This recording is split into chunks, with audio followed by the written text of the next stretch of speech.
sente bw'oba ozitereka gw'osalawo n'ogamba ekiruubirirwa nti okay ka ekiruubirirwa kyazo zino kazibeere za emergency enkuba bw'eneetonya obuzibu bwe bunajja oteeke wali naye waliwo portion nze gye njagala nkulabe ng'otadde mu kibox ng'otadde ku account ng'egamba nti eyo portion eyo ngenda kugikolamu kintu sente zizaale era kasita zinaamala okuwera bwe ziti kugamba ekiruubirirwa ekyo obeera okirina nga kyewatandise nakyo.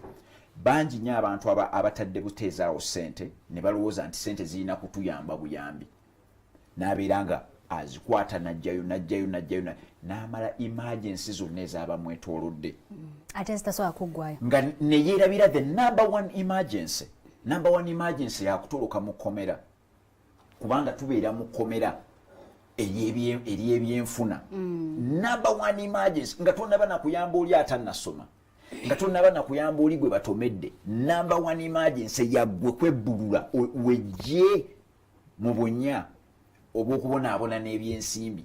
So number one emergency kyova olaba nti nkugamba sente zitereke bw'omala nga zirina ekiruubirirwa eky'okuzikubisaamu era kugamba abantu kyova olaba agambe nti abantu bangi nnyo baterese sente nga tebazirina kye baziragidde kukola kati sente zitandika okudduka ku zitya bakukubira amasimu zigenda mu bintu tulina ne bano betwagala okufaanagana gundi anywera wano n'ozireeta kubanga oyagala obeere mu category emu nabo. Ate Josh kankubuulire senga otunuulira ensi eno munaye ekyewuunyisa Katonda ensi yali agikoze nga buli ekitwetoolodde kiraga element ya saving nti buli ebintu ebisinga ebitwetoolodde biraga enneeyisa ey'okutereka.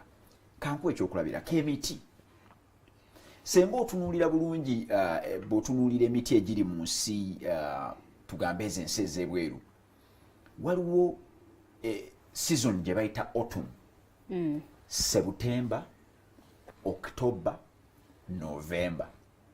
September, October, November emiti gyonna e Bulaaya ne mu North America givaako ebikoola ne giriiwo ebikoola.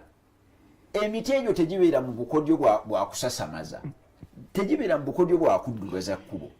Emiti giri mu kupracticinga saving kubanga gikimanyi nti oluva mu November tugenda mu December, January, Feb tubeera tuyingidde ekitundu kye bayita winter.